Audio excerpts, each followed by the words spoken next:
Welcome, everybody. My name is Nina Yetta. I'm one of the coordinators of Europe for Scotland, and we're currently live on Independence Live's YouTube channel.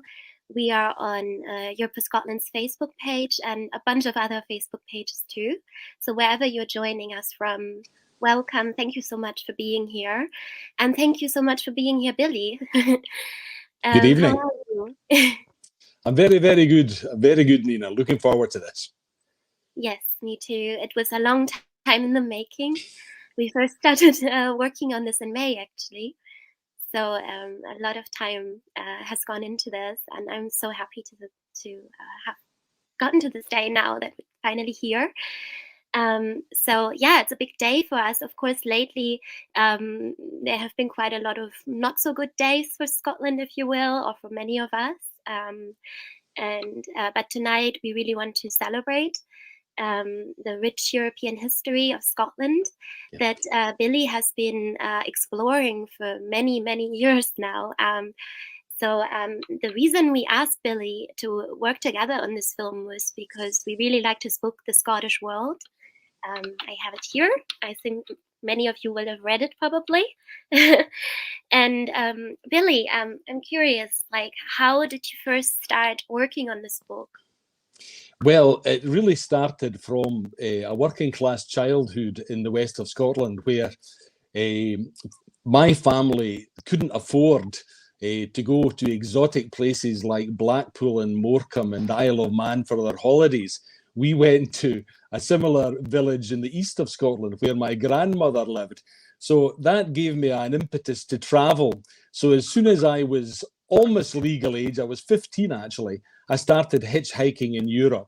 I hitchhiked to Normandy in France. I had a pen pal in Rouen, and I went there. And what I remember is that my French was okay. I was quite good at languages at school. And the only words of English that my French pen pal's father had was the words of Robert Burns's song, "My Heart is in the Highlands," in a very broad French accent. "My heart is in the islands, my heart is not here. My heart is in the islands, a chasing the deer." But he also, he and his wife were big fans of French history, and especially of Marie Stuart, who's huge in French history, Mary Queen of Scots. And I think it was there that I first heard of Pierre de Ronsard, one of the Pléiades poets.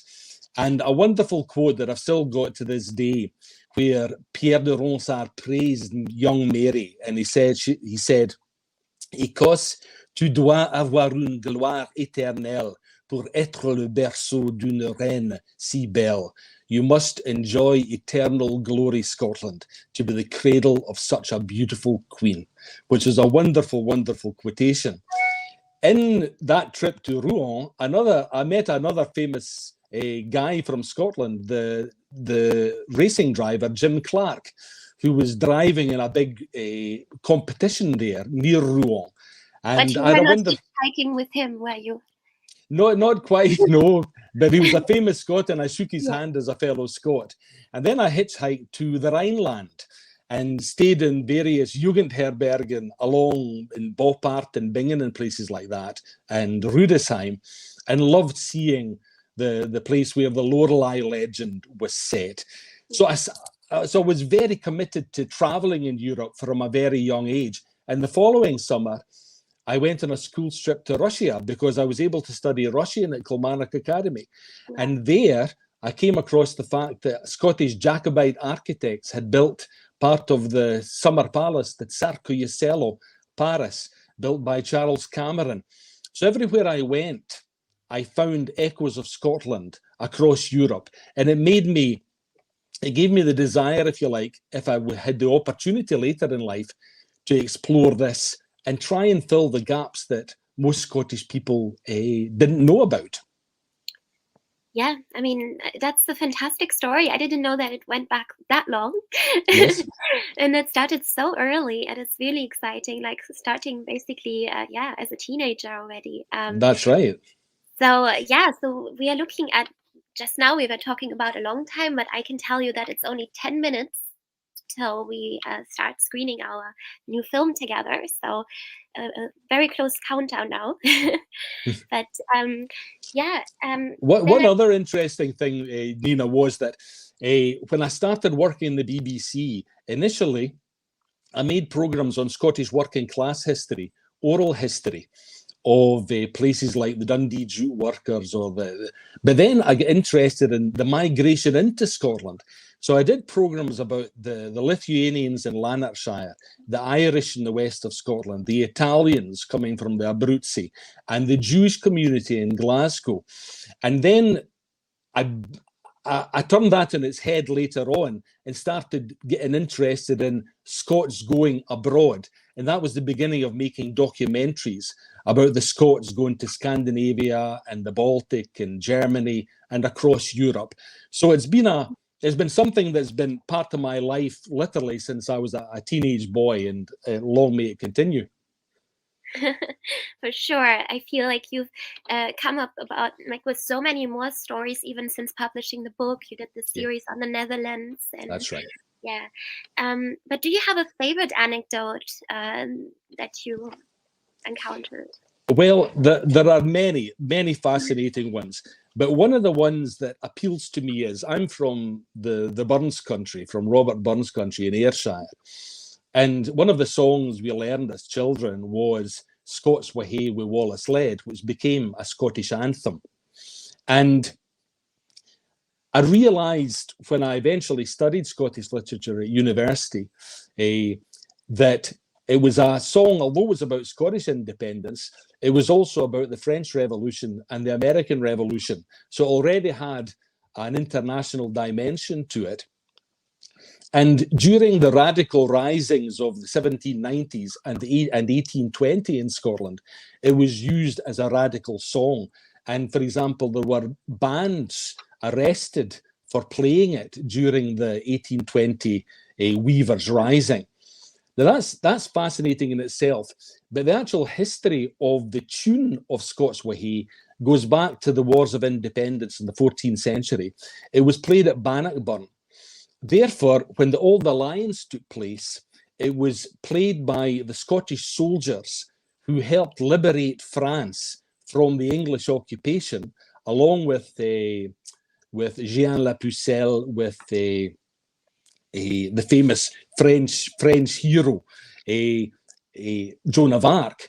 And the story is that as the Scottish soldiers approached the besieged city of Orleans, the Orleanais heard this tune in the background, and that gave them the strength to continue struggling and fighting.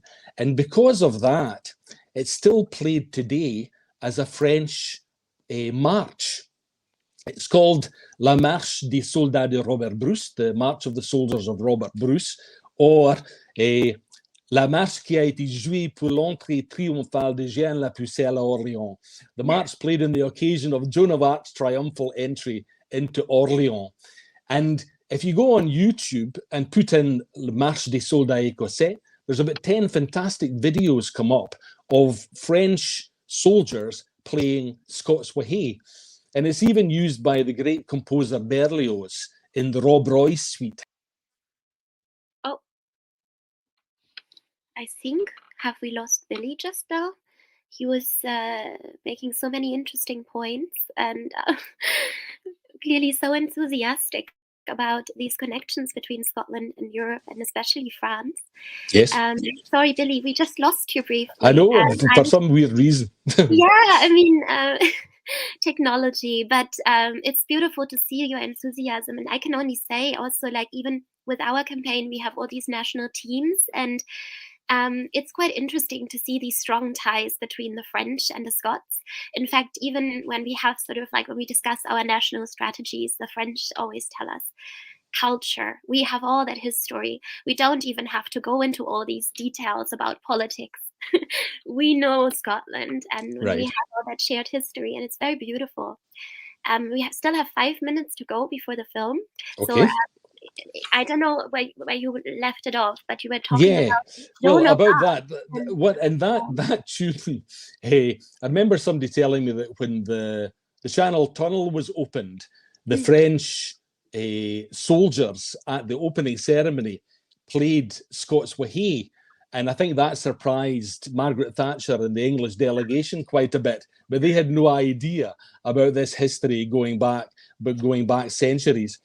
Initially, when the Scottish soldiers arrived in France to help liberate the French and defeat the English at La Baugé, the local population was a bit wary of them.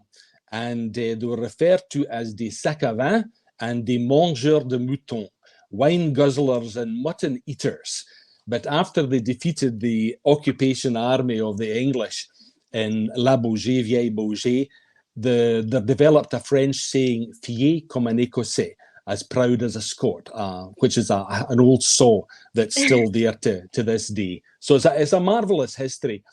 And I love different aspects of it, but if I could choose to go back to one incident from that history, I'd love to have been in Notre Dame Cathedral in New Year's Day, 1537, when Pierre de Ronsard described James V and his marriage to Madeleine de Valois. And I'll give you one verse. This is in the French. Son port histoire royale, son regard vigoureux, de vertu et d'honneur et de guerre amoureux, la douceur et la force illustrent son visage, comme si Vénus et Mars en avaient fait partage. And I translated that into Scots. His bearing was regal, his luck full smedum, virtue, honour, and amorous engagement. Douceness and brechtver lifted up his face, as if Venus and Mars had conjoined at its maken. So that's Pierre de Ronsard translated into Scots for you. Wow. That is very impressive. And at the same time, also, I feel very bad about myself right now because I studied French at school, but I could not understand a word of what you're saying. Well, it's medieval French. It's old French. I'm very rusty, my French. Yeah, it's such a long and beautiful history. We're now 3 minutes away, though, from the film. Okay. So let me just say a few words about the film. Right. So this is Europe for Scotland's third video that we are launching. Our first one was just a few months into, after launching our campaign. We had a video on the 5th anniversary of the EU referendum that actually Billy also appeared in, and that a lot of people from all over Europe appeared in, expressing solidarity for Scotland in their own language. And then we had a video narrated by Val McDermott on the 2nd anniversary of the Brexit Day, which has actually been really well received in Europe. It's been really nice to see that because Val explains so well what happened. And unfortunately, a lot of people in Europe don't know so well about Scotland's choice in the referendum, what happened afterwards. So but tonight is really, in my opinion, is definitely the film that I'm the proudest of, that we worked on the longest. And it feels like the biggest achievement so far, or probably ever. And this film explores all these different ties between Scotland and Europe. As Billy has just explained, there's a huge range of stories. And what you are doing in your book is you look at these different countries, right? You go geographically. In our film, we do it a bit differently. So we look at the trade links between Scotland and Europe. We look at intellectual exchange. We look at, politics. And then some figures that had ties to both countries. Yes. And so I think we're about to see 1 minute to go. I've just learned from the producer. So, thank you for your input in that, Nina. You come up with a few connections that I had been unaware of, so it was good to get another eye on the subject and bring in one or two people, for example, from Hungary, and Jules Verne in France. I didn't realise his Scottish connections. So together we've come up with a few good extra ones as well. That's true. It was a pleasure working on it. Anyway, I think we're about to see it now. Oh,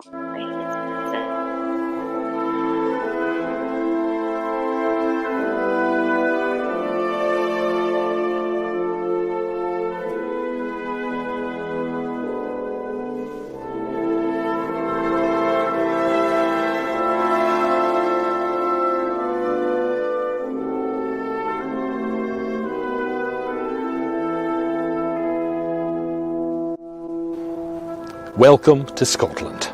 My name is Billy Kay, and I'm a writer and broadcaster and author of the book, The Scottish World. Scotland is, and always was, a proud European nation.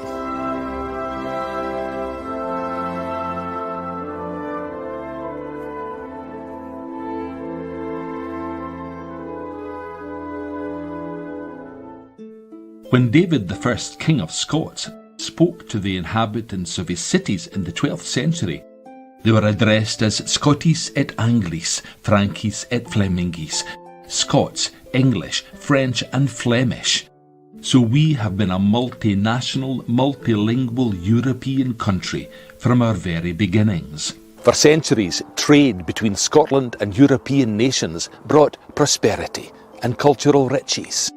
One of the few artefacts we have from the patriot hero William Wallace is a letter to the city of Lubeck, then capital of the Hanseatic League, a medieval forerunner of the EU, which stretched from Tallinn in the east to Groningen in the west. Keen to see merchants from cities like Riga and Hamburg return to ports like Aberdeen and Dundee, Wallace informed the Hanseatic capital that Scotland was open for trade once again after liberation from English occupation. We had substantial Scottish merchant communities in European ports like Bergen and Bordeaux, Gothenburg and Gdansk, and as far east as Kėdainiai in Lithuania. In Poland, Scots formed a benevolent and self-help organisation called the Scottish Brotherhood, which had branches in 12 Polish cities. The Danish port of Elsinore not only had a thriving Scottish community, but the Lisle family were provosts of the town and directors of the Sound Toll. The Low Countries too attracted Scottish ships, merchants and migrants, and you can see their legacy in places like the Scottish Quay in Bruges in Belgium and the Scottish staple port in Fare, a little piece of Scotland in the Netherlands, and proudly celebrating that connection in the Scots Houses Museum to this day. As well as granting dual nationality for citizens of both countries, one of the major economic benefits of the Old Alliance between Scotland and France were privileges in the wine trade. The red wine of Bordeaux, called claret, became the national drink and bound Scotland and France so closely it was called the bloodstream of the Old Alliance. Later, Scottish merchants like Sandeman, Graham and Coburn also introduced the wines of Spain and Portugal, sherry, Madeira and port to a thriving home market, the beginning of close ties between Scotland and the Iberian Peninsula.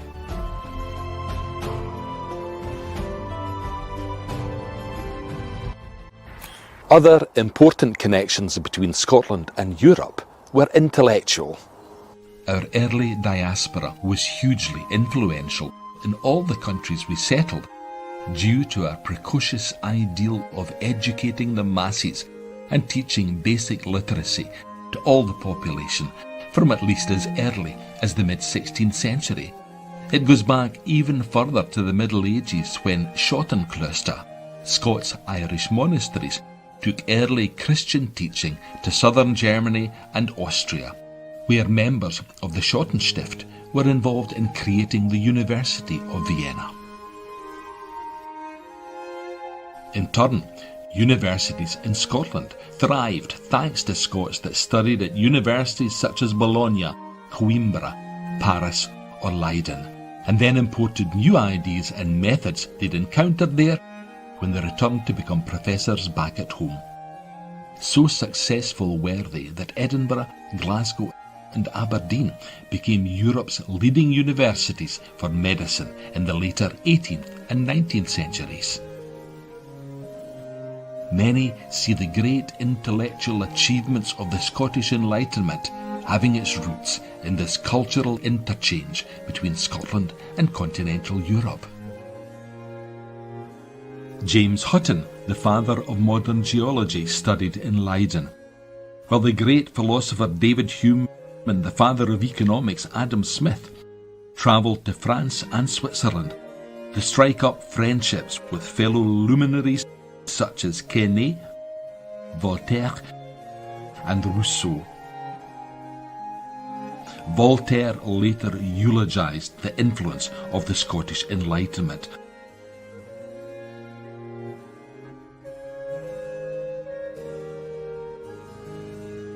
The Romantic movement in Scotland also had great impact across Europe. Composers from Berlioz to Bizet and from Donizetti to Mendelssohn were inspired by writers like Robert Burns and Sir Walter Scott.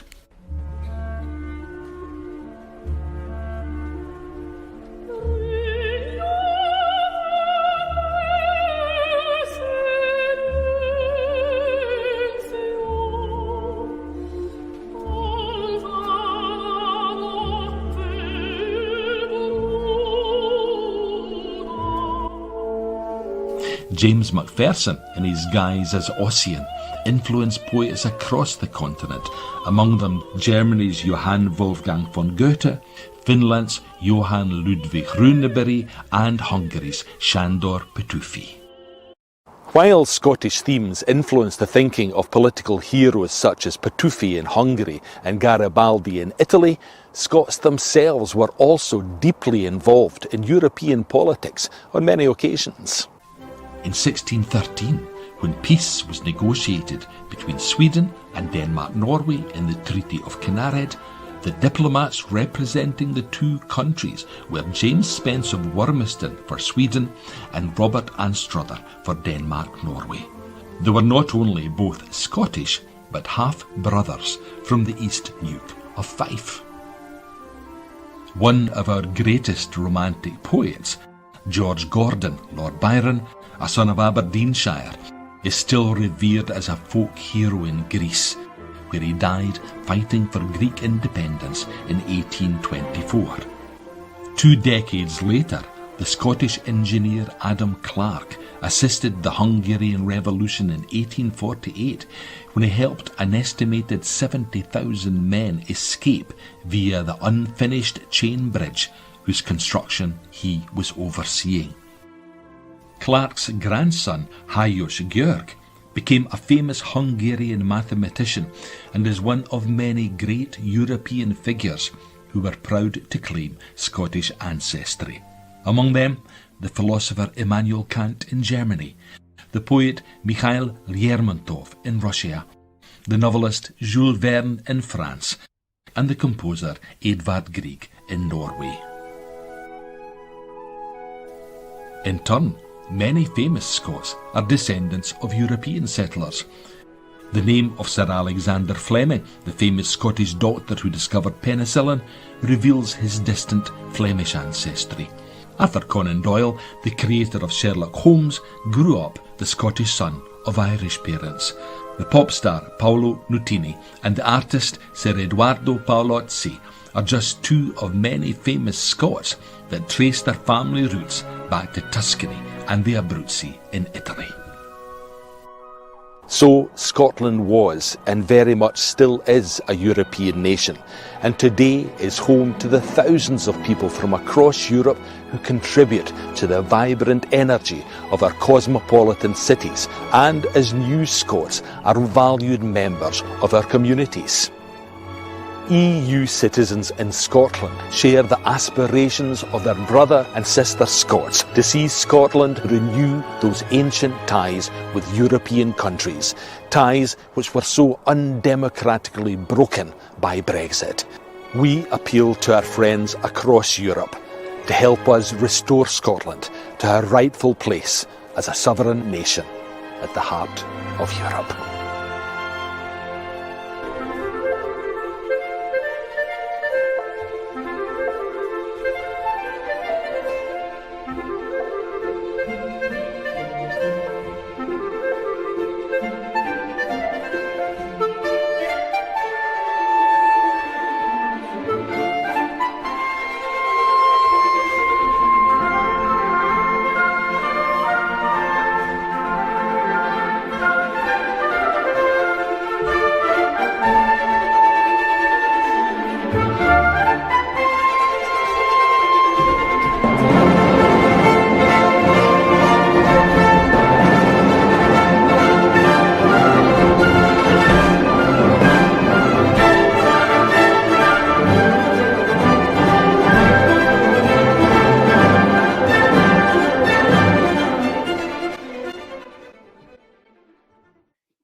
emotional listening to the Scottish Symphony from Mendelssohn.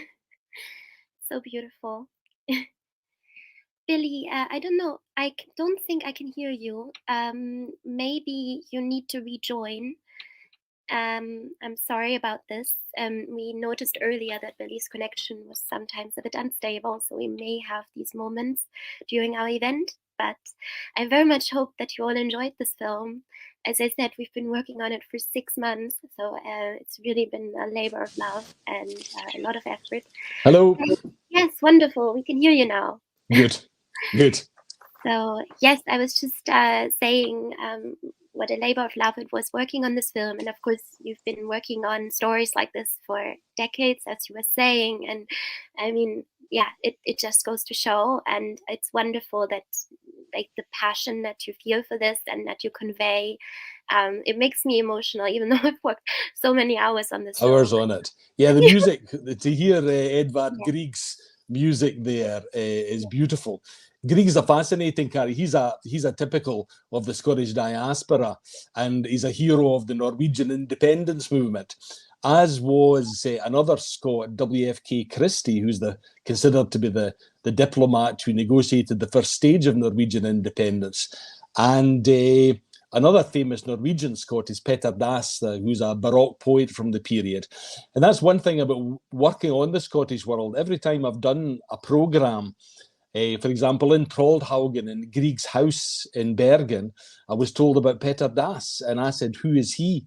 And they said, well, he was a poet originally from Dundee who became one of our most famous poets. And I was given a CD of his hymns. And when we launched the book, The Scottish World, I got friends of mine, traditional musicians, to do a version of that. And I translated Petter Dass into Scots. And again, it's in the book. So it's lovely to be involved in that.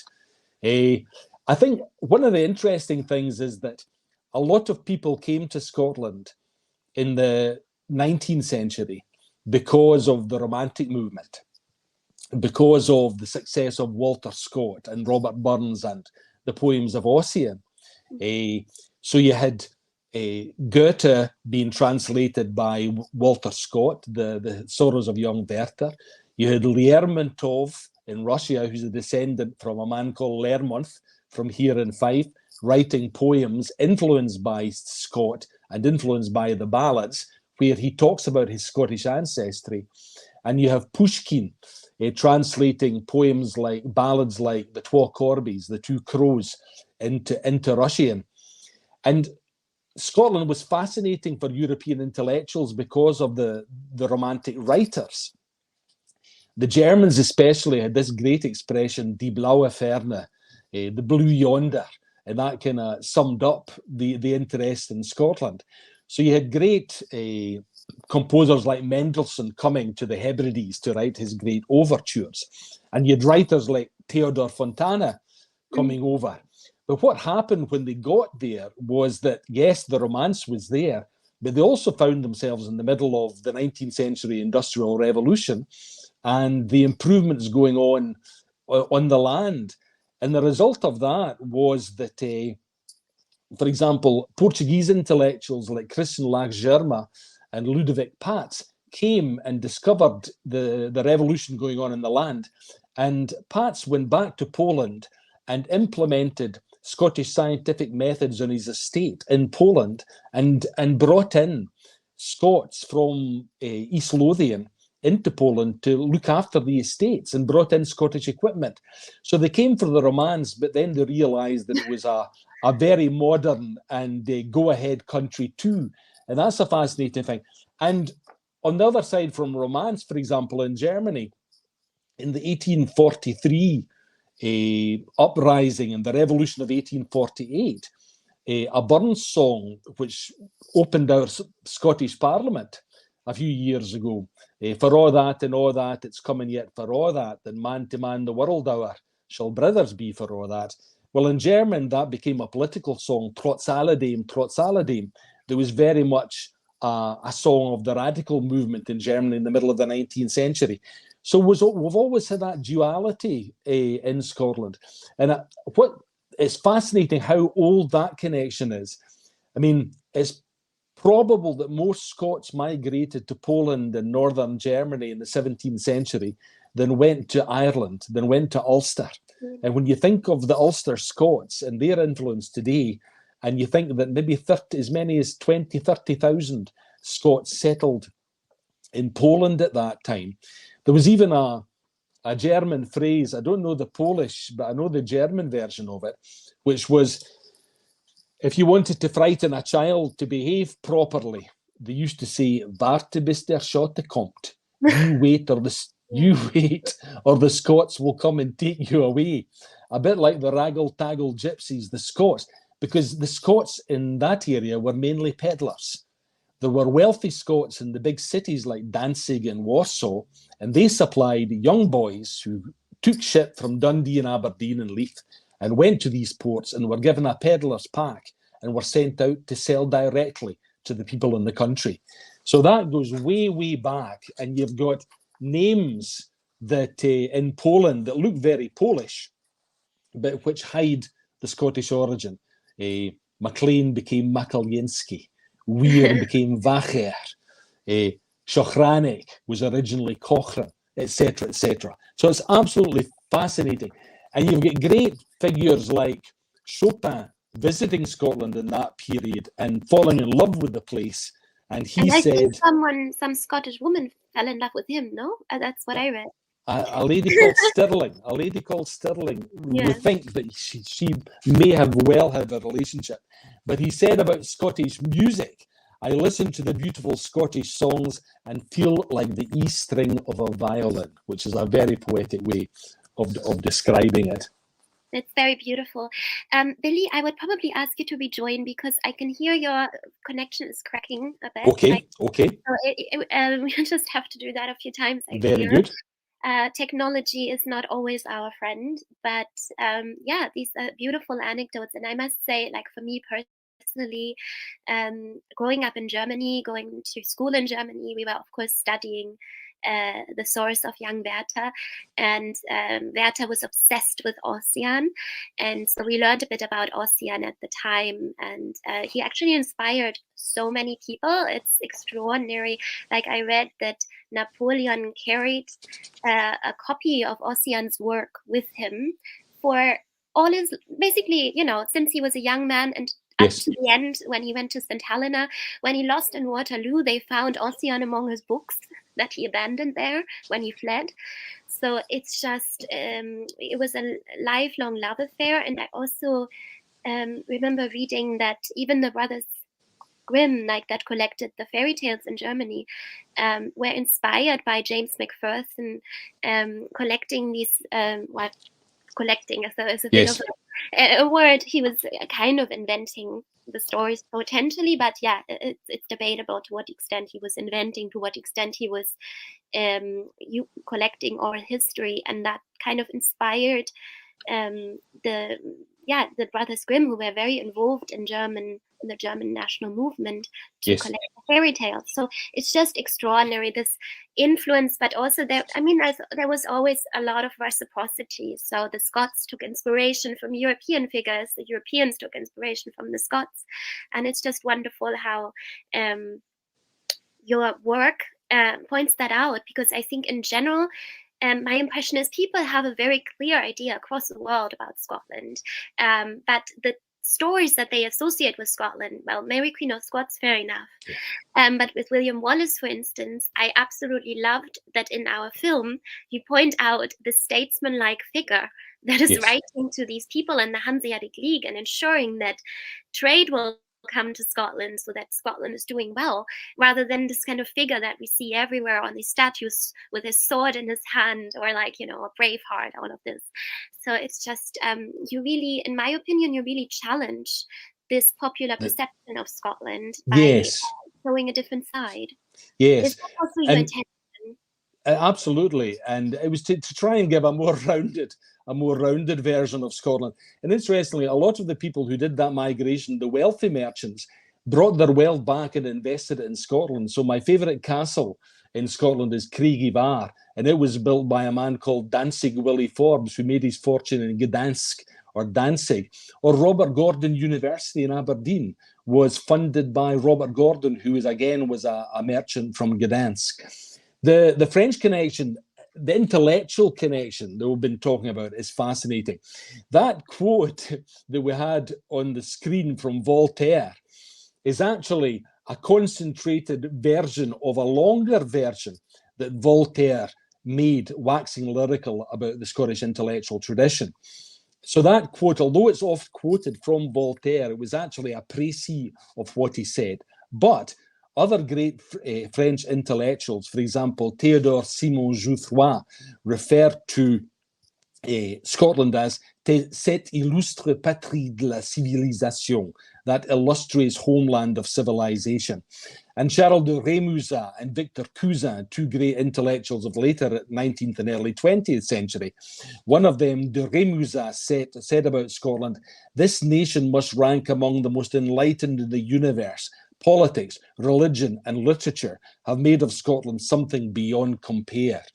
And the man who created the name, the Scottish Literary Renaissance, was a Frenchman called Denis Seurat from the Sorbonne in 1924. So there's been an ongoing connection with France, intellectual and artistic.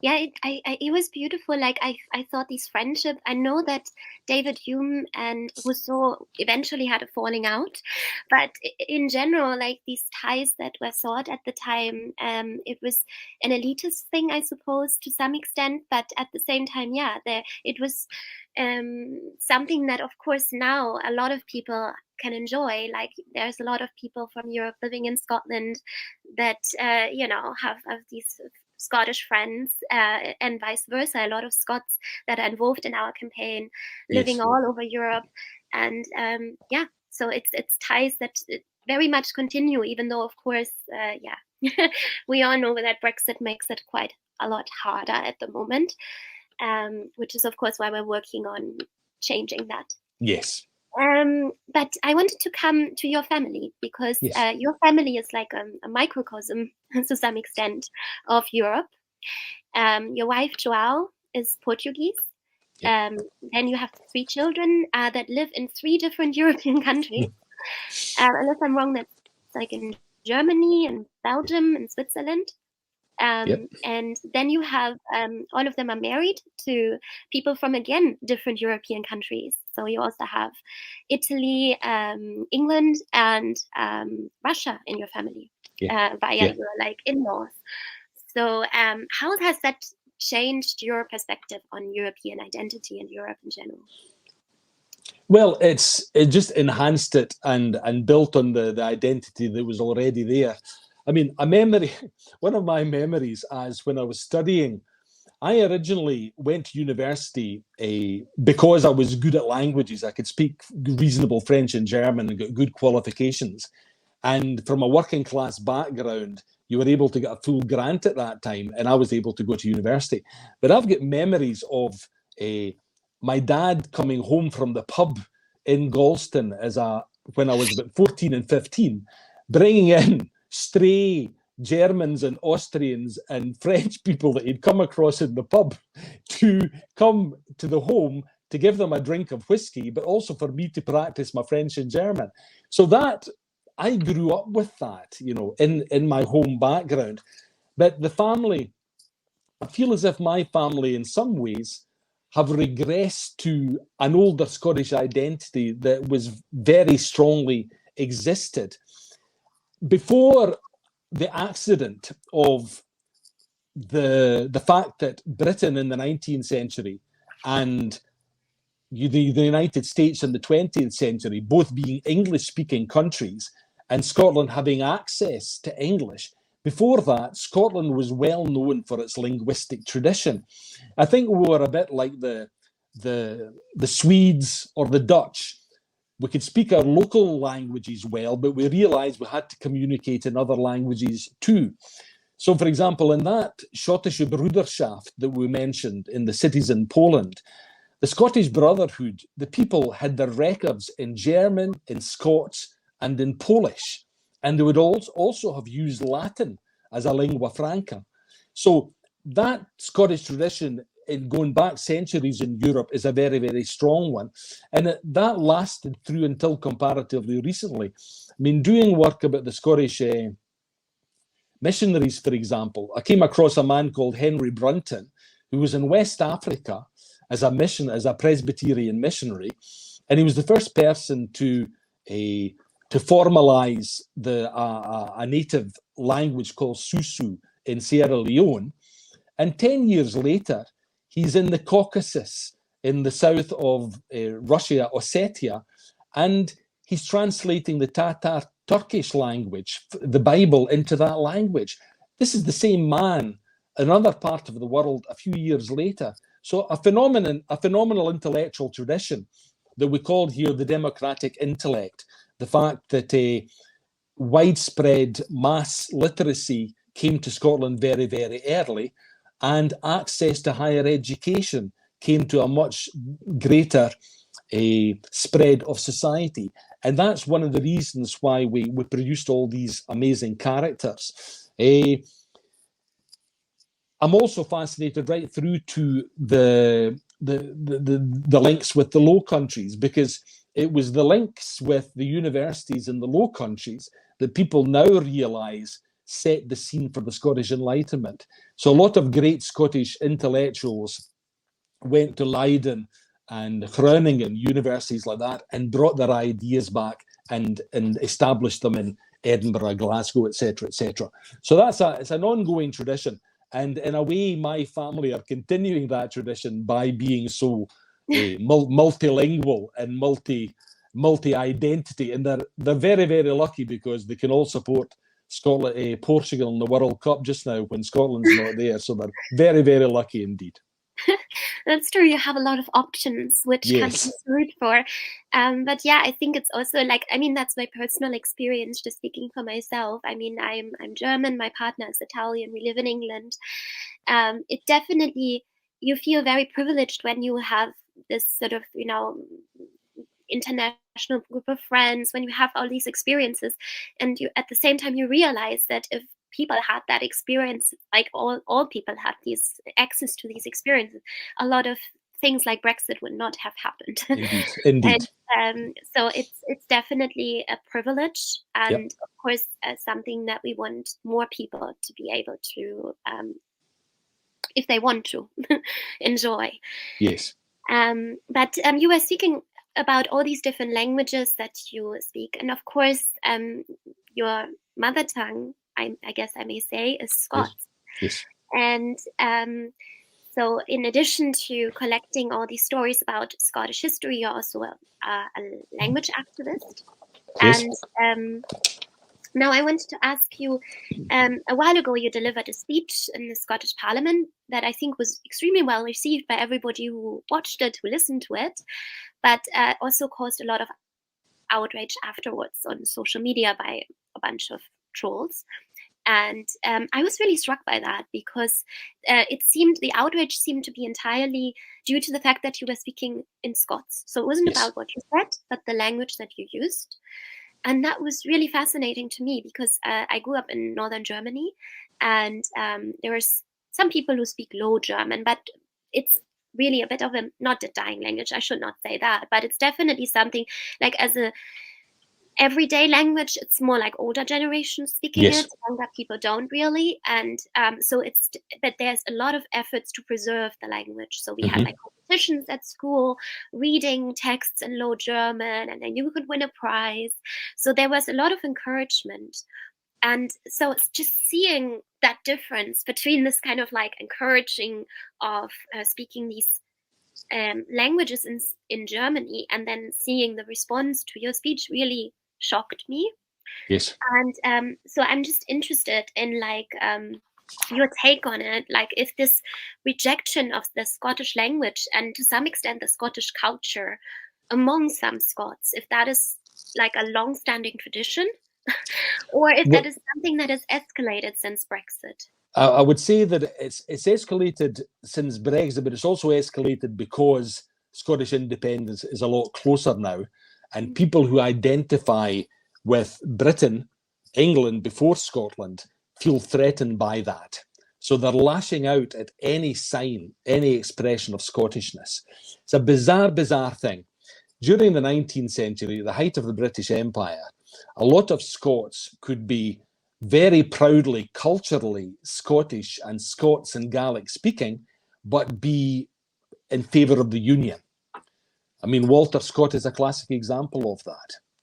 But with the rise of modern Scottish nationalism and the desire for independence, some people find that threatening now and lash out at people like me who express it. Also, because of cultural colonization, people have been told that it's uncouth and uncool and belongs to the past to speak that way, ignoring the fact that all the great literature, all the great history is written in it. But if you're culturally colonized and then you see someone like me standing up, totally confident, delivering something in Scots, it caused the feet from them. It undermines a lot of the things that they've been told as children, that to get on, they have to go in an English direction and leave their Scottishness behind. Some people will say that's an exaggeration, but I could give you many, many examples of it. I mean, so, and the other thing is pure ignorance. A lot of people haven't been taught their literary and their linguistic history. So they believe that it's an uncouth dialect that nobody speaks except the working class, and don't realise that it was the language of kings and courtiers, and some of the greatest poets in medieval Europe wrote in Scots. Most Scots don't know that. They weren't educated as Scots. I was lucky in that I was able to do Scots and Scottish literature at university, and therefore my desire is to tell people what they missed out on. But it's a very strong thing. But on the competitions, we also, while we weren't allowed to speak Scots in class, we also got the Burns competition of reciting Burns's poems as children from the Burns Federation. So it's a strange mix-up of being proud of being Scottish, but being wary of it as well. I mean, a classic example that I recorded and I used in my series, the Cause, A History of Scottish Nationalism, which you can get on YouTube, actually. You can listen to them. It was where the education convener, a Labour education convener in Tayside region across the water from where I am, it was proposed that Scottish studies should be taught in the local schools. And his reply was, oh no, we live in a multicultural environment. In other words, he thought that he was being multicultural by ignoring the native culture. Every culture was to be taught except Scottish culture. And he thought he was being an internationalist by doing that. And that's how warped the perspective can become when you are culturally colonized. I think from my perspective, I find that it's a very interesting aspect of Scottish nationalism. And in fact, we had a few days ago, we had a meeting, like a German team meeting for Europe for Scotland. And it was brought up how Scottish nationalism is really internationalist in its outlook. So in some ways, like your position is not unique. In some ways, you're speaking for a lot of people. Yes. And I think that is this inclusive nationalism where people can come to Scotland and be new Scots and be embraced by other Scots. And also, just wanting to be part of Europe, of the world, not feeling superior to other countries, but feeling proud of your own country is something I feel extremely inspired by, because I think, at least for me, coming from a country that really struggles with nationalism, obviously, for historical reasons, like I think at least like in general, progressives in Germany feel very uncomfortable about celebrating our own culture, to the point of like during another World Cup, when we had the World Cup in Germany and people were waving German flags, there were so many articles written in the papers at the time, if it's okay to wave a German flag during a football game. And, it was just something that people were not comfortable with. It has changed since, but, it's something super inspiring about Scotland. And I would say, in terms of people from different English regions, of course, people should speak in their accents, they should speak, Northern English and all of that, and embrace their regional cultures too. Yes. And in general, I also wanted to ask you, because now we've watched this beautiful film about Scotland's relationship with Europe, and we have people watching us in other European countries. So if anybody now feels like they want to tell the story about their country's connection with Europe, whether they are French or, Dutch, or maybe indeed English or Welsh, like, how would you recommend they should start? Well, there's a very good bibliography in my book, The Scottish World, which gives you the sources of a lot of these stories in the countries that they come from. For example, the Stuart's book, The Scots in Poland, or The Scots in Germany, or there's numerous books on the old alliance with France. So you would get access to them through my book, and it's a subject that's opened up a lot. For example, in Eastern Europe and Poland, for example, during the communist era, it went underground. But a lot more people are now working on that subject in Poland, in Polish history. So it is being revived. On the subject of the inclusive nature of Scottish nationalism, I came across I recorded an interview a few years ago with a Japanese American piper in Hawaii. And he said something that I think most of us will agree with here. He said, "The only Scottish connection I have is with my name, Alan." His name was Alan Miyamura. Is with my name, Alan. But as far as being Scottish is concerned, I'm not of Scottish origin. I'm Japanese. But I truly believe that being Scottish is not necessarily a matter of blood, but a matter of the heart. And that sums it up. In other words, if you want to belong, you belong. We welcome people that want to belong to Scotland. That's the way we view the world. Das ist unsere Weltanschauung. It's a beautiful and inspiring Weltanschauung. Yeah, thank you. And and then I just wanted to ask you to conclude, if and when Scotland becomes an independent country, would you also like to write a book about Scotland's relationship with England, which then hopefully would be a very friendly and, rich and productive partnership, I suppose? It would be. But Nina, I would only do that if they first of all admitted publicly that it was us who taught them and then the rest of the world to play football.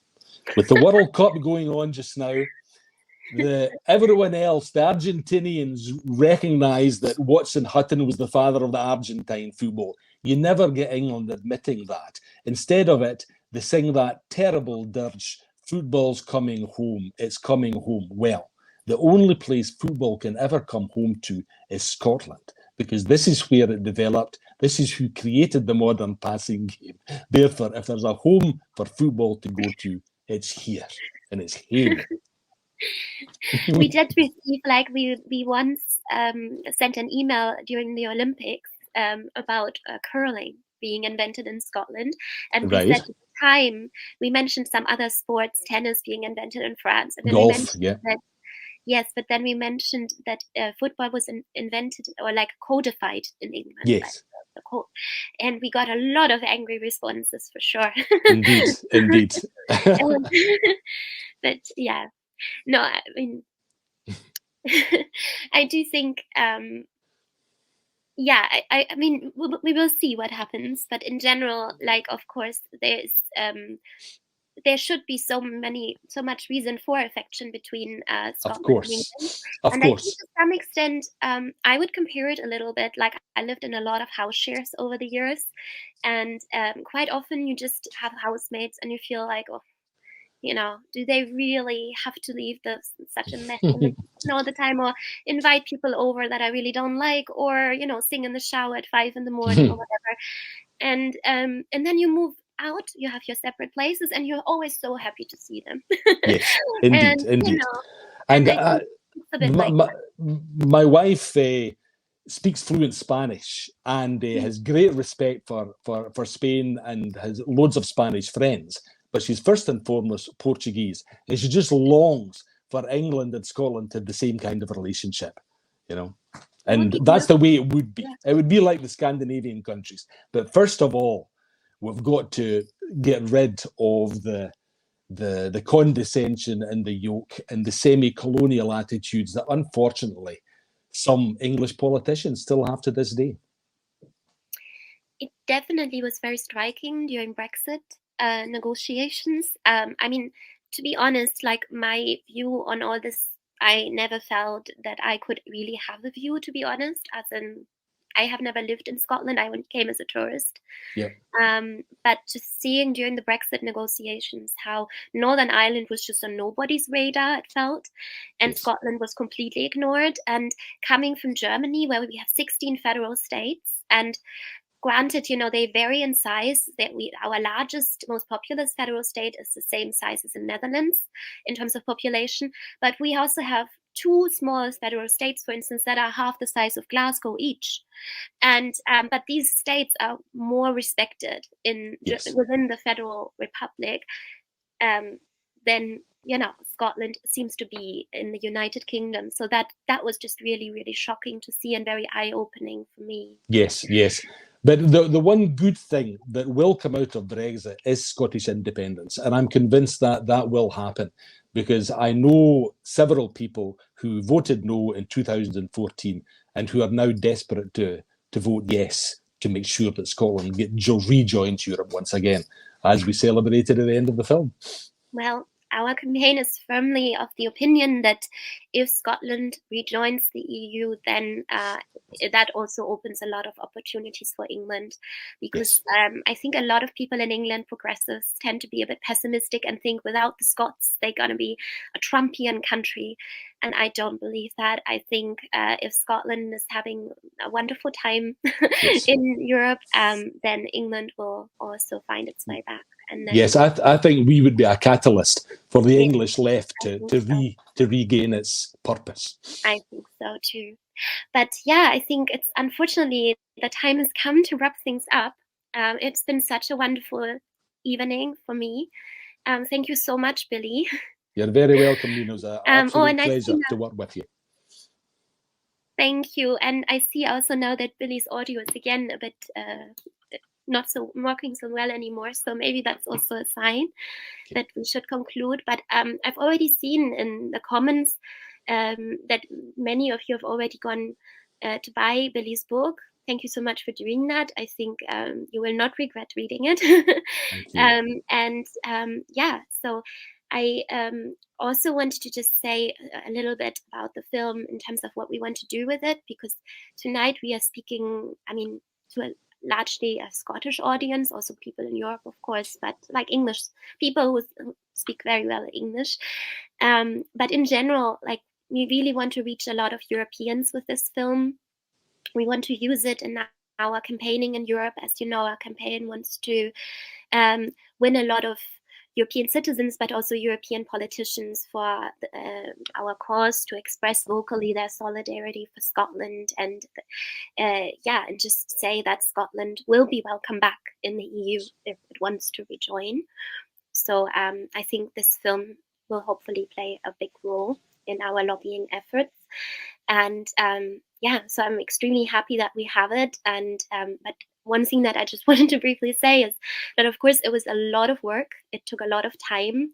And I wish we could kind of do more of this in less time. But right now, that's not very realistic, because it's really like we are so grassroots, operating on a shoestring budget. But if you want to support our campaign, and if you're in a position to do so, I should stress, I know times are tough right now, but if you're in a position to support us, consider helping us out a bit, and we can kind of create more content like this. I also wanted to thank everybody who has supported us already. Now that we finished this beautiful film, we can also start sending out our rewards that we wanted to send the people who donated, and hopefully that will arrive by Christmas. But thank you again, everybody, for watching. I really hope you enjoyed the film. Please share it with your friends. and people that you think might be interested in it. You will find it on our YouTube channel, europeforscotland.com. No, sorry, this is our website. Our YouTube channel is Europe for Scotland. But yeah, thank you again so much. Thank you, Billy. Thank you. And have a wonderful evening. And we will now show you just at the very end of this event a few images of gatherings that we organized in Europe on the day of the Supreme Court verdict, which I think illustrate beautifully that this is always a two-way street. So all this affection for Scotland still exists in Europe. And even though it was extremely cold and so last minute that we knew that this was going to happen, people came out to just express their solidarity to Scotland. So you will see that in the video. But yeah, bye for now, and hopefully see you soon on our website or, somewhere. Take care.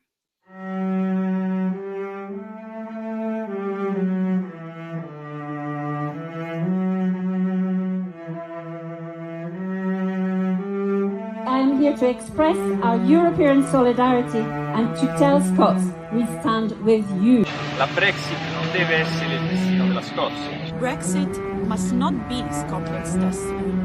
Das Licht für Schottland brennt in Europa weiter. Europeans will always keep a light on for Scotland. Wir, auch hier in München und in Deutschland, stehen hinter Schottland.